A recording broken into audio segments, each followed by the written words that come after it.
বান্দরবানে বন্যার পানি নামতে শুরু করলেও বানভাসীদের দুর্ভোগ ও দুর্দশা কমেনি। এই নিয়ে আরো জানাতে বান্দরবান থেকে যুক্ত হচ্ছেন রিজভী রাহাত। রিজভী, জানতে চাই বন্যায় বান্দরবানের ক্ষয়ক্ষতির পরিমাণ কেমন দেখছেন?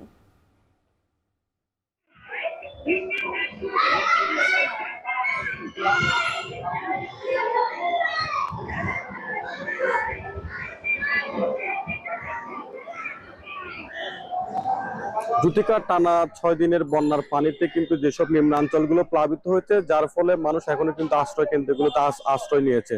বিশেষ করে একটি বিষয় জানিয়ে রাখি, আমরা দেখেছি বিভিন্ন পাড়ায় যেসব মানুষদের নিম্নাঞ্চলগুলো প্লাবিত হচ্ছে, তারা কিন্তু আশ্রয় কেন্দ্র ছেড়ে কিন্তু বাসায় উঠতে পারেনি। বিশেষ করে এখানে দেখেছি তাদের ঘর ভাঙে, বসতঘরগুলো ভেঙে যাওয়ার কারণে বা নিম্নাঞ্চলগুলো প্লাবিত হওয়ার কারণে বাসায় কাদা মাটি ঢোকার কারণে কিন্তু তারা এখনো তাদের আশ্রয় কেন্দ্র ছেড়ে বাসায় যেতে পারেনি। তো একটি বিষয় জানিয়ে রাখি, বান্দরবান, লামা, আলীকদম, নাইক্ষ্যংছড়ি যেসব নিম্নাঞ্চলগুলো প্লাবিত হচ্ছে, তাদের আসলে বন্যার পানি নেমে যাওয়ার পর তাদের দুর্ভোগ বা ভোগান্তি মাত্র শুরু হয়েছে বলে তারা আমাদেরকে জানিয়েছেন। তারা আমাদেরকে জানিয়েছেন যারা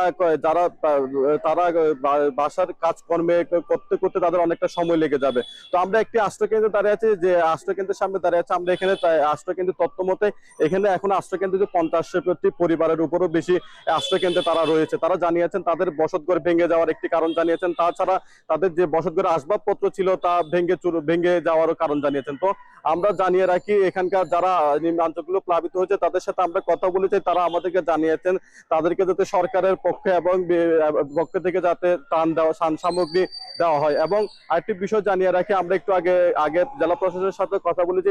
তিনি আমাদেরকে জানিয়েছেন যারা বন্যায় ক্ষতিগ্রস্ত হয়েছে, প্রশাসনের পক্ষ থেকে তাদেরকে সহযোগিতা করা হবে। তবে এখানে যারা আশ্রয় নিয়েছে বা নিম্নাঞ্চলগুলো প্লাবিত হয়েছে, সেসব এলাকার মানুষরা আমাদেরকে জানিয়েছেন সমাজে যারা বিত্তবান মানুষ আছে তারা তাদের এই ক্ষতি কাটিয়ে ওঠার জন্য তাদের সহযোগিতা কামনা করেছেন।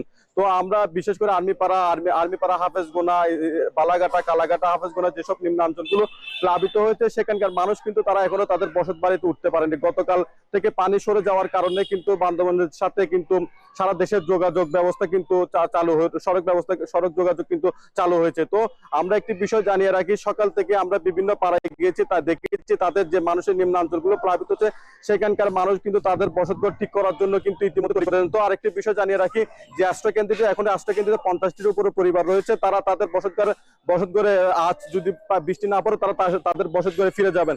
এই ছিল আমার কাছে বান্দরবান থেকে সবশেষ তথ্য। বন্যা পরিস্থিতির খবর জানাতে যুক্ত ছিলেন রিজভী রাহাত।